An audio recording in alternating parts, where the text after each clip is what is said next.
everyone, it's Heather with Tropica Exotica. I know it's been a while since I filmed and I apologize. I've been out traveling a bit. I went to the Denver Gym Show and I've also been out to North Dakota. So I know traveling takes up a lot of time and it takes me a while to get caught back up, so I appreciate your patience. I will do a video soon about the Denver Gym Show. It was really exciting and inspirational and motivating as usual, so I plan to do a video on that soon. So today's video I wanted to talk about blueprints, the concept of what is a blueprint. But before I get into that, I wanted to first go over a few of the experiences that I've had recently. I think it will be helpful for people who are going through the ascension process, the spiritual awakening process, to hear from other people about different things that they experience. So one of the things that I experienced recently was I had been at the vet's office for my dog, and there was a painting on the wall, and it was a big huge painting of this dog, and I was just kind of staring at it, and then all of a sudden the image just started to go down. It's like the ears were coming down, like the face, everything just started going down, and I was like, oh my gosh, what is happening? So I looked away, and then I looked back at it again, and it started to happen again. And so I didn't really understand. I hadn't had that experience before, but again, you know, as going through the spiritual awakening process, you experience a lot of different things, and you might not always know what the meaning is. But what was so crazy was the very next day I ended up reading an article by Lisa Transcendence Brown. She has a website with a blog, and she had an article, and I'll read what I read in her article. It says, photonic light, and that's the light that we're experiencing coming through right now as part of the spiritual awakening process. Photonic light creates a plasma experience, a lucid, dreamy effect. Things move, bend, breathe, sometimes for a while, and all things reconnect and become visible. A psychedelic experience for a while, when moving through the plasma corridors, tunnel, vortex, and warping through the speed of light. This will subside eventually as all arrive in new realities. So I was like, okay, that kind of totally explains what's happening for me is, you know, I'm seeing things start to move and bend. But again, normally I don't usually figure out what's happening, and so I was very surprised when I actually came across an article that was talking about that. So if anybody's experiencing that, don't be freaked out. Apparently that's just part of the process. So that was one of the things I experienced recently.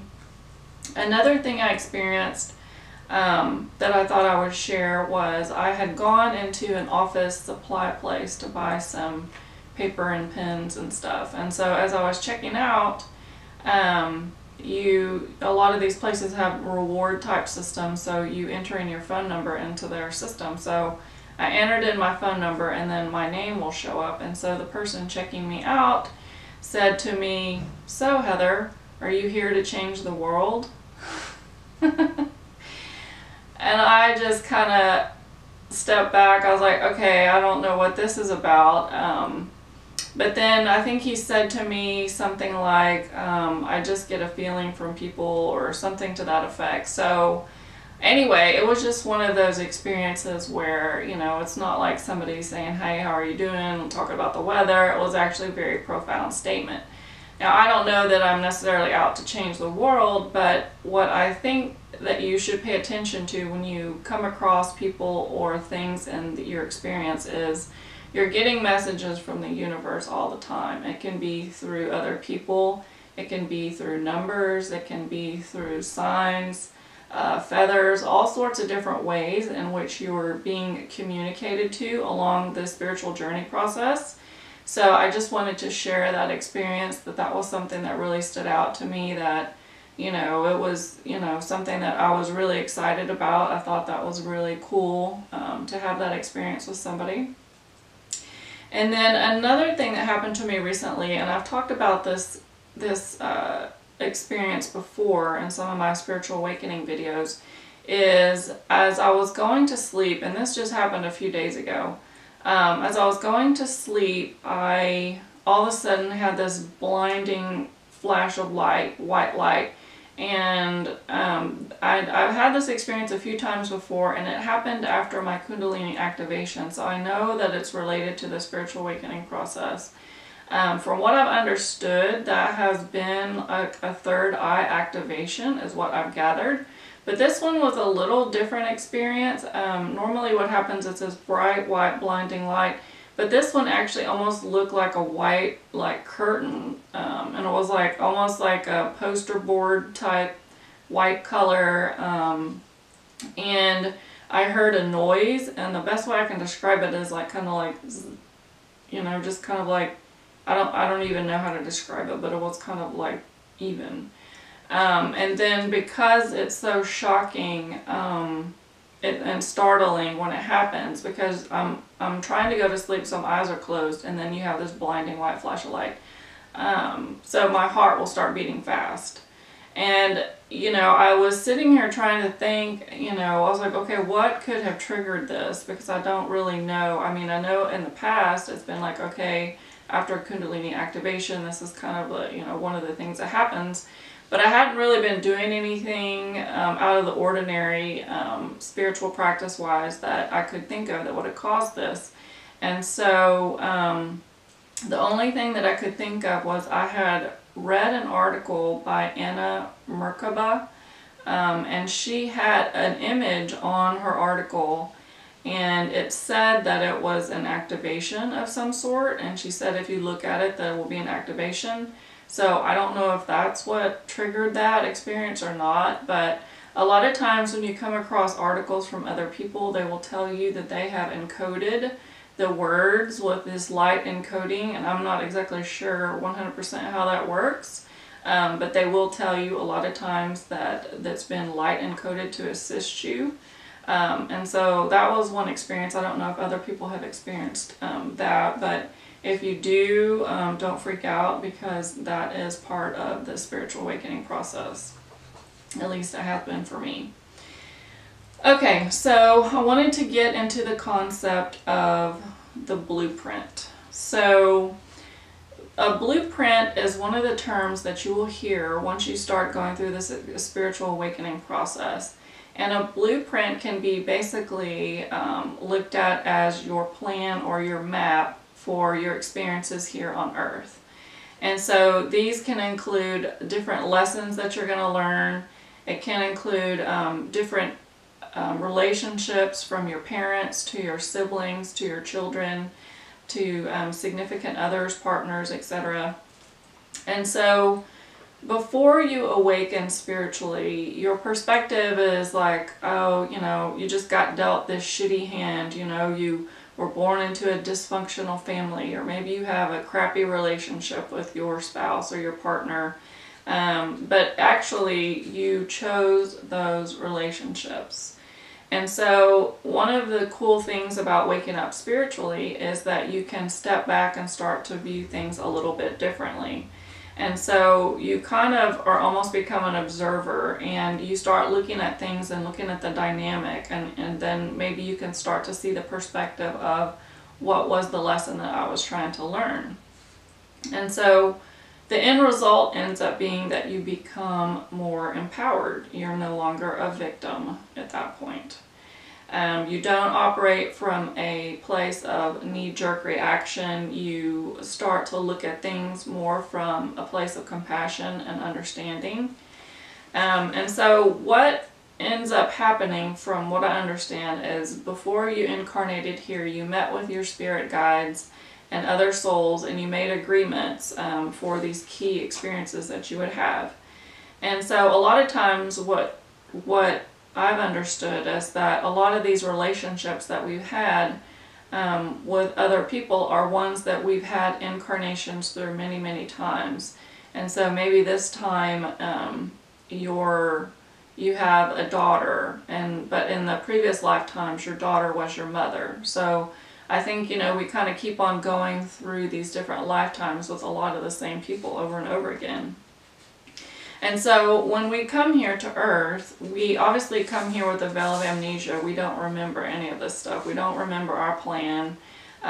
You know, we're not born psychic. We can't anticipate what experiences we're going to have. And so when we come here, you know, we may end up having a lot of different experiences that can be considered hardship. So we might end up losing our job, we might go through divorce, we might experience depression, we might have, you know, certain illnesses.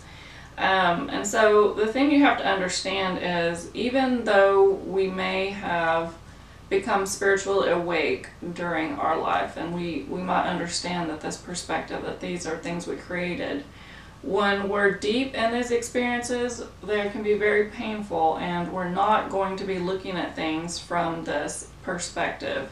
And so, you know, one thing that you have to understand is, when we're going through some of these hardships, even if we, you know, have become awake and spiritually aware that we created these experiences, the last thing you ever want to say to anybody is, so why do you think you created that experience? Because these experiences are painful, and we are here having an earthly experience. And when we do have these experiences, we're not always going to be able to understand exactly why we chose that experience. And we may never know during this lifetime, and that's just the way it is. But it's good to at least have the perspective that you are trying to look at it as, what is it that my soul was trying to learn from these experiences?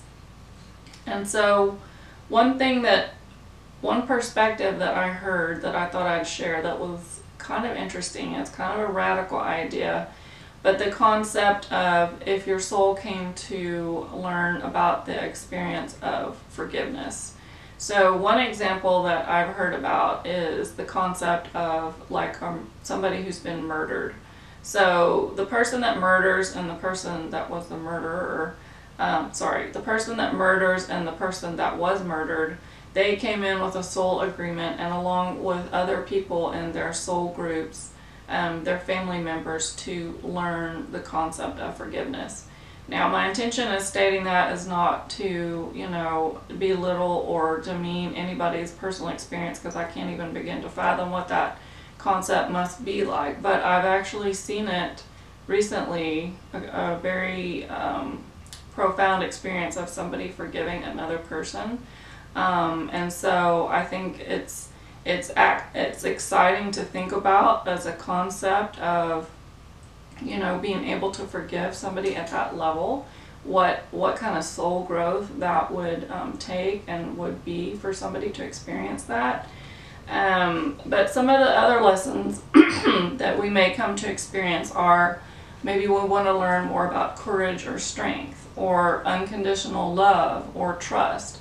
There's all sorts of different things out there that we may have wanted to come to experience as a soul. So when it comes to relationships, you know, we talked about the concept that we choose our own family. And a lot of times, as starseeds in particular, we incarnate into somewhat dysfunctional families. And what the point of that is that we're coming in to clear and heal those ancestral lines. And so that's one thing that you kind of want to keep in mind when you are kind of trying to look at this from a different perspective, is, you know, what is the opportunity here, and what is it that, you know, maybe I can change my perspective on, and have you done your own internal work, and can you kind of see that being played out within your own family? Because once you start to heal and work through your own issues, that kind of like goes outwards to those around you, because they see you changing your reaction, and that will kind of impact them, that they might start also changing their reaction towards you and circumstances. And so another thing that we might have pre-planned are some of these key connections with people in our lifetime. And so one example that I've talked about before is the concept of meeting my twin flame. And so from my perspective, I believe that we had a pre-planned agreement to meet at a certain time for him to spiritually awaken me. And so what that ended up looking like at the time was, I felt this kind of jittery feeling inside, and I didn't understand it at the time, but when I look back at it, I could see it as that was actually my soul recognizing his soul. So even though in that moment, in that period where I just met somebody, I didn't know them, I think, you know, our own inner guidance will kind of tell us and let us know like that there's something different here, you know. And so you might pick up on those signals when you are having a meeting with somebody or a connection with somebody that has been pre-planned. So now that we know about this, so how does this impact us? I think knowing about the concept of a blueprint basically helps you kind of look at things differently. It helps you step back a little bit, have a different perspective on why, you know, you're experiencing things, so that you're not so embedded in it and not feeling sorry for yourself, and, you know, try to look at it from a different perspective, even though that can be difficult when we're going through difficult times, because we all have difficult times. So maybe you want to try to reframe it when you're looking at things and ask yourself, you know, what is it that I'm trying to accomplish or learn here? What was my soul trying to learn and grow from here? And of course, I always bring it back to, you know, to try to operate from compassion and try to look at things of, you know, even if we do have the perspective of that we create our own reality and we create our own experiences, when we're undergoing those hardships, so we always want to be compassionate towards ourselves and to others, and understand that, you know, we're here to learn to love each other, and so we always need to have that compassion and understanding towards others. So anyway, I hope this helps. I appreciate you watching my videos and subscribing, and feel free to leave comments, and I look forward to seeing you next time. Thanks. Bye-bye.